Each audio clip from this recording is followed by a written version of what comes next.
വയനാട് ചൂരൽമല ഉരുൾപൊട്ടലിൽ ധാരാളം പേരെ ഇനിയും കണ്ടെത്താനുണ്ട്. നെഞ്ചുനേറി കഴിയുന്ന ഈ സമയത്തും കരളലിക്കുന്ന മറ്റൊരു കാഴ്ചയുമായാണ് ഇന്ന് പ്രേക്ഷകരിലേക്ക് എത്തുന്നത്. രാത്രിയും പകലും കണ്ണിമ ചിമ്മാതെ ദുരന്തഭൂമിയിലൂടെ അവൻ തിരിഞ്ഞു നടന്നു. ഒട്ടിയ വയറിന്റെ വേദന അവൻ അറിഞ്ഞതേയില്ല.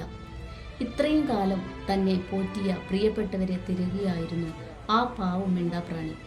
ഒടുവിൽ 6-ാം നാൾ അവന്റെ അലച്ചിൽ ലക്ഷ്യം കണ്ടു. ദുരന്തത്തിനു ശേഷം ദുരിതാശ്വാസ ക്യാമ്പിൽ നിന്ന് ആദ്യമായി ചൂരൽമലയിലേക്ക് വന്ന തൻ്റെ പ്രിയപ്പെട്ടവരെ അവൻ അങ്ങകലെ കണ്ടു. ആൾക്കൂട്ടത്തിനിടയിൽ നിന്ന് അവർക്കരികിലേക്ക് കുതിച്ചെത്തി.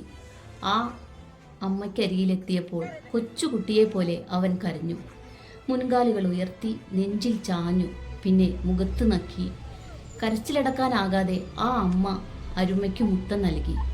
അവനെ മാറോട് ചേർത്തു ബിസ്ക്കറ്റും വെള്ളവും നൽകി. ആ സ്നേഹസംഗമത്തിന് സാക്ഷികളായവരുടെ കണ്ണു നിറഞ്ഞു.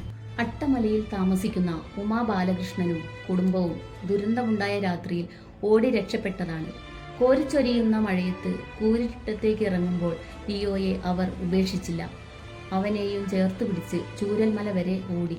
വാഹനത്തിൽ കയറാൻ നേരം അവനെ ടൗണിൽ ഇറക്കി വിടേണ്ടി വന്നു. എന്തെങ്കിലും തിന്ന് ജീവൻ നിലനിർത്തുമെന്ന പ്രതീക്ഷയിൽ.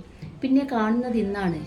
എത്ര നാൾ കഴിഞ്ഞാലും അവൻ ഞങ്ങളെ കാത്തിരിക്കുന്നുണ്ടാകുമെന്ന് അറിയാമായിരുന്നു. പിന്നീട് അട്ടമലയിലേക്കും മുണ്ടക്കയിലേക്കുമുള്ള യാത്രയിൽ ലിയോ അവർക്ക് മുമ്പേ നടന്നു.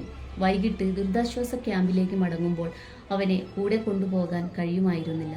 പോരാൻ നേരം ചൂരൽമലയിലെ സുഹൃത്തിൻ്റെ വീട്ടിൽ വെച്ച് ചോറു നൽകി. അവൻ ഉറങ്ങിയെന്ന് ഉറപ്പായ നേരം അവർ ക്യാമ്പിലേക്ക് മടങ്ങി.